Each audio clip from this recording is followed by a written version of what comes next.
Olá, boa noite. O BNews 19 horas está no ar. Um estudo apresentou soluções para o setor de mineração do Brasil reduzir as emissões de carbono em até 90% nos próximos 25 anos. A iniciativa acontece visando a COP30, que vai ser realizada em novembro, em Belém, no Pará. O estudo foi formatado pela Coalizão de Minerais Essenciais, que reúne 14 entidades e empresas do setor. O projeto é liderado pelo Conselho Empresarial Brasileiro para o Desenvolvimento Sustentável, a Vale e o Instituto Brasileiro de Mineração, e foi feito a partir de um convite da presidência da COP30. A COP30 sugeriu que 6 setores-chave da economia do país construíssem soluções voltadas à descarbonização, que seriam apresentados durante o evento em novembro. O intuito principal era não só alimentar, né,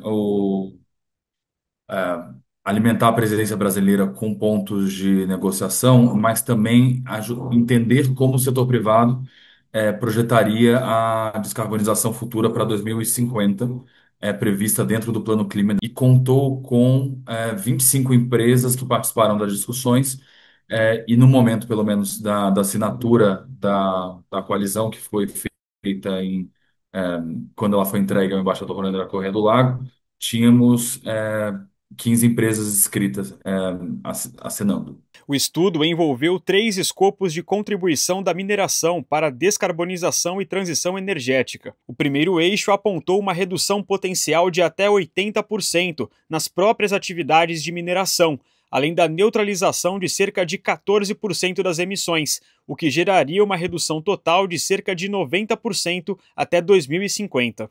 As ações para atingir o objetivo envolvem o uso de biocombustíveis, expansão do uso de eletricidade de fontes renováveis, eletrificação de frotas e equipamentos e recuperação de áreas degradadas para neutralizar emissões residuais. O que o estudo propôs foi a construção de várias alavancas, principalmente o uso de biocombustíveis, diesel verde dentro de veículos de frotas, dentro das frotas já existentes, mas também a eletrificação de frotas e a expansão do uso de energia renovável para o transporte e para a extração desses minérios. Ganhos de eficiência e recuperação de áreas de floresta nativa também são alavancas centrais para a gente conseguir neutralizar essas emissões residuais e conseguir chegar até um setor de net zero em 2050. Os outros 2 escopos tratados no estudo abordaram formas do setor reduzir emissões na cadeia global do minério de ferro e caminhos para a mineração brasileira produzir minerais de transição energética, visando zerar emissões até 2050. O terceiro eixo é muito relacionado a como os minerais brasileiros podem suprir a demanda mineralógica que o mundo terá a partir da busca pelo net zero, ou seja, pelas descarbonizações líquidas zeros até 2050. O que se observa é de que a demanda por minerais globais vai aumentar. O Brasil tem uma diversidade mineralógica muito grande. O Brasil, hoje em dia, ele é parte essencial para as cadeias de cobre, de níquel, e de vários outros minerais.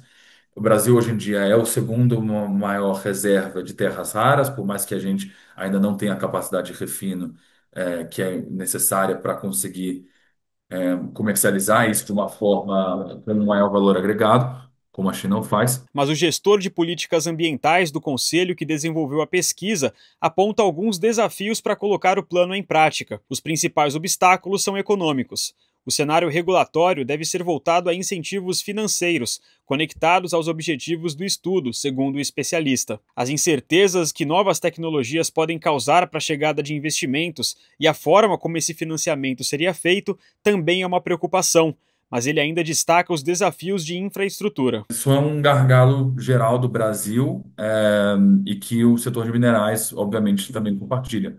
Óbvio que a gente tem melhorado bastante em relação ao que nós éramos e em relação a outros países, mas a necessidade de construção de uma rede de logística, energia e armazenamento, principalmente de armazenamento de energias verdes, que é algo que a gente ainda está um pouco atrás, é algo que é super necessário para que o Brasil consiga diminuir o seu custo de produção, e o seu custo de transportes, né?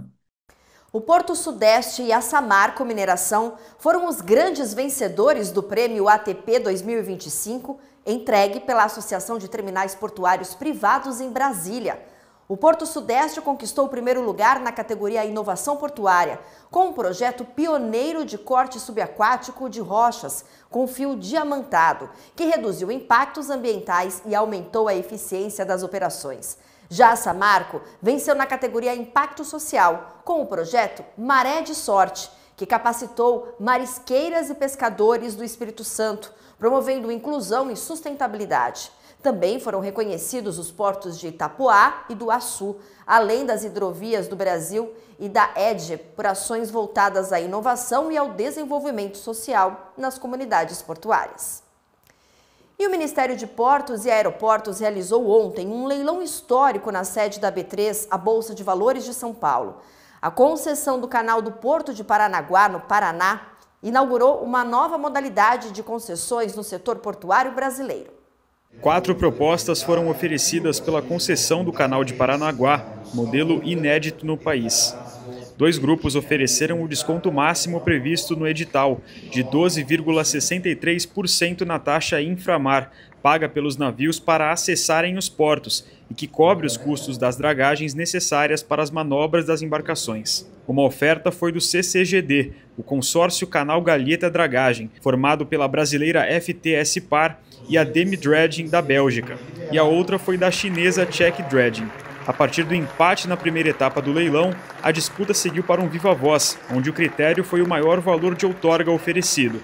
Após 18 lances, o consórcio CCGD venceu a disputa com uma oferta de 276 milhões de reais. A atratividade do projeto chamou a atenção, especialmente por ser um leilão pioneiro no setor portuário do Brasil. O que demonstra que se tornou um modelo tecnicamente bem instruído, tecnicamente sustentável e economicamente atrativo para essas empresas explorarem esse contrato de 25 anos. Então, um modelo acertado que vai poder ser exemplo para os próximos portos, para os próximos leilões. Foram 4 anos de trabalho constante entre nossa equipe, equipe do Ministério, da agência reguladora, da InfraSA, para que a gente conseguisse chegar num modelo onde trouxesse, por exemplo, uma clareza na matriz de risco. Isso dá previsibilidade ao setor produtivo, isso dá segurança jurídica, mas, sobretudo, fortalece as operações portuárias do Porto do Paranaguá, que é um dos maiores portos hoje do Brasil e da América do Sul. O consórcio vencedor será responsável pela administração do canal por um prazo de 25 anos, com possibilidade de prorrogação de até 70 anos. O contrato ainda prevê investimentos de 1,2 bilhão de reais nos 5 primeiros anos de vigência. Entre as obrigações, a principal delas é a dragagem de manutenção e de ampliação do calado do canal, de 13,5 metros para 15,5 metros de profundidade. Os investimentos ainda incluem realização de estudos hidrográficos, sinalização e outras ações de manutenção e modernização do canal de acesso. Isso é mais carga. Dentro do navio, nós estamos falando de 300 carretas a cada metro de calado de profundidade. Então nós vamos aí ter uma média de 600 carretas a mais. Isso é mais eficiência para o porto. Isso é um frete mais barato para quem contrata, né, esse navio. E, além disso, é mais eficiência para o Porto do Paranaguá. O projeto inédito é o passo inicial para uma nova modalidade de concessões no setor. O Ministério de Portos e Aeroportos já planeja novos leilões do tipo, com os critérios previstos no leilão de Paranaguá servindo de modelo para esses projetos. Os portos de Santos, Itajaí e Bahia estão no radar da pasta para serem os próximos a receberem essas concessões. Nós estamos falando em investimentos de mais de 8 bilhões de reais. Nossa ideia é que até 30 de abril do próximo ano a gente possa fazer pelo menos mais esses 3 canais. O processo já estão avançando na ANTAC, está aqui o nosso Fred, o Itajaí já está no TCU. A nossa meta é que ao lado da ANTAC, ao lado do Tribunal de Contas e ao lado dos governos estaduais, a gente possa já no primeiro semestre de 2026, a gente está com esses canais de acesso pronto já feito o leilão aqui na B3. Pela manhã, antes do leilão do canal de Paranaguá, o Ministério e a ANTAQ realizaram leilões do segundo bloco da carteira de investimentos do setor portuário. 2 terminais foram leiloados. O Terminal Marítimo de Passageiros de Maceió, com investimentos de mais de 3,5 milhões de reais, e o Terminal RDJ-07 do Porto do Rio de Janeiro, com investimento estimado em 99 milhões. O consórcio Brito Macelog 2, formado pela Irmãos Brito e pela Macelog Maceió Logística, venceu a disputa pelo terminal de passageiros alagoano, com uma oferta de 50 mil reais pelo ativo. O critério do certame foi o maior volume de outorga oferecido, com valor mínimo fixado em R$1. O mesmo critério valeu para o terminal RDJ-07, destinado à movimentação de cargas de apoio logístico offshore. O leilão foi vencido pela Petrobras, com uma proposta de 104 milhões de reais. O prazo do contrato dos 2 projetos é de 25 anos. 2 leilões, o do Rio de Janeiro em operações offshore, investimentos em mais de 100 milhões de reais. Também fizemos o terminal de passageiros de Maceió, que vai ajudar muito a requalificar aquele espaço para novas operações de cruzeiros, pensando no crescimento de cruzeiros marítimos no Nordeste brasileiro. Em 4 anos do nosso governo, nós vamos fazer o equivalente a mais de 60 leilões, dos quais o leilão do Santos 10, leilão na área de hidrovia, primeiro leilão de canal de acesso e, sobretudo, operações em novas regiões portuárias do Brasil. E hoje o consórcio Infraestrutura PR, formado pelas empresas EPR e Perfim Voyager, venceu o leilão do lote 4 das rodovias integradas do Paraná. O certame foi realizado na sede da B3 em São Paulo, com a presença do ministro dos Transportes, Renan Filho, e do governador Ratinho Júnior. O consórcio venceu com um desconto de 21,3% sobre a tarifa de pedágio. O lote 4 tem mais de 627 quilômetros de extensão, ligando o oeste e o norte do estado, e prevê investimentos de mais de 18 bilhões de reais. Segundo o Ministério dos Transportes, o contrato deve gerar 156 mil empregos e beneficiar 39 cidades. Agora a gente vai para o portal bnews.com.br e eu vou destacar uma notícia que vem do Porto de Santos, o maior da América Latina, porque o ministro dos Portos, Silvio Costa Filho, se reuniu com o TCU para definir a data do mega leilão tão esperado do Tecon Santos 10. Então, o ministro afirmou que vai se reunir, na verdade, na próxima semana com Antônio Anastasia, que é o ministro do Tribunal de Contas da União e relator, inclusive, do processo que analisa o modelo que será adotado para o leilão Tecon Santos 10, que é esse concorrido mega terminal de contêineres projetado para o maior porto da América Latina, o Porto de Santos. A reunião será para que a Corte apresente um cronograma referente ao certame, que, segundo o ministro, deve acontecer até dezembro deste ano, e essa é a grande expectativa do governo federal. E a primeira viagem do trem de cargas da ferrovia Transnordestina acontece amanhã, sexta-feira, saindo de Bela Vista, do Piauí, em direção a Iguatu, no Ceará. O trajeto marca o início da operação da ferrovia e deve durar cerca de 20 horas, transportando uma carga de milho ao longo de 585 quilômetros. Governadores e autoridades dos 2 estados vão acompanhar o percurso. Com mais de 1.200 quilômetros de extensão, a Transnordestina é considerada a maior obra linear em andamento no Brasil e deve ser concluída em 2027. Ligando o interior do Nordeste ao porto de Pecém, no Ceará.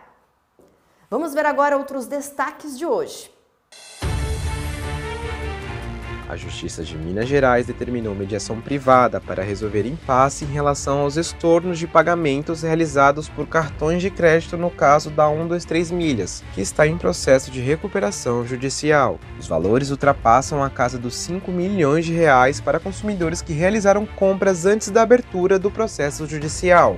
Este é considerado o maior processo de recuperação judicial da história do Brasil, com mais de 772 mil pessoas e empresas afetadas. A 123 Milhas entrou com pedido de recuperação judicial em agosto de 2023. O Banco Nacional de Desenvolvimento Econômico e Social, a Petrobras e a financiadora de estudos e projetos anunciaram a seleção da Valitec como gestora do Fundo de Investimentos em Participações, voltado ao setor de transição energética e descarbonização. O objetivo é investir em 15 micro, pequenas e médias empresas brasileiras de base tecnológica para fomentar um novo ciclo de transição energética e crescimento verde no Brasil. A duplicação da BR-101 entre Guarapari e Anchieta, no sul do Espírito Santo, foi entregue na última terça-feira. A inauguração do trecho contou com a presença do ministro de Transportes, Renan Filho. A Ecovias Capixaba, que investiu 118 milhões e meio de reais, administrará o novo trecho de 22 quilômetros de extensão. A concessão com a empresa prevê investimentos de 10 bilhões de reais ao longo de toda a extensão da rodovia. A mineradora australiana Viridis Mining & Minerals anunciou a construção de um centro de terras raras em Poços de Caldas, em Minas Gerais, sem tecnologia chinesa. A empresa alegou que busca evitar dependência e atrasos, uma vez que a cidade de Pequim ampliou as restrições de mais de 80% do processamento global, exigindo autorização para exportação de qualquer produto que contenha traços de terras raras. O início das operações está marcado para o segundo trimestre de 2026.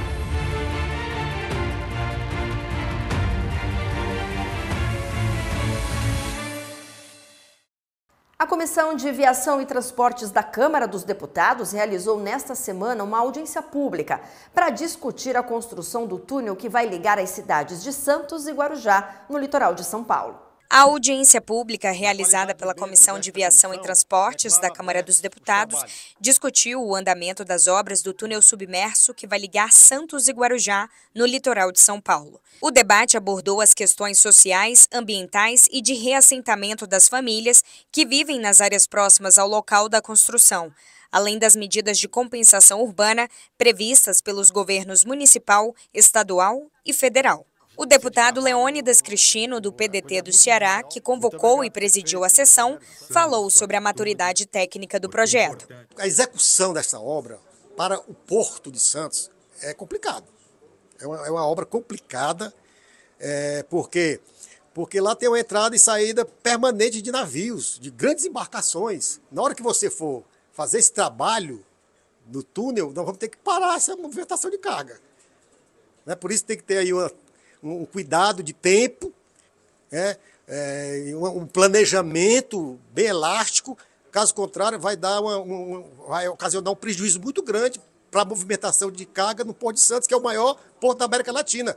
Por isso, esse cuidado é muito difícil para se resolver, claro, mas a engenharia tudo se resolve. O projeto, que será o primeiro túnel imerso da América Latina, prevê investimento de 6,8 bilhões de reais e deve beneficiar cerca de 78 mil usuários por dia.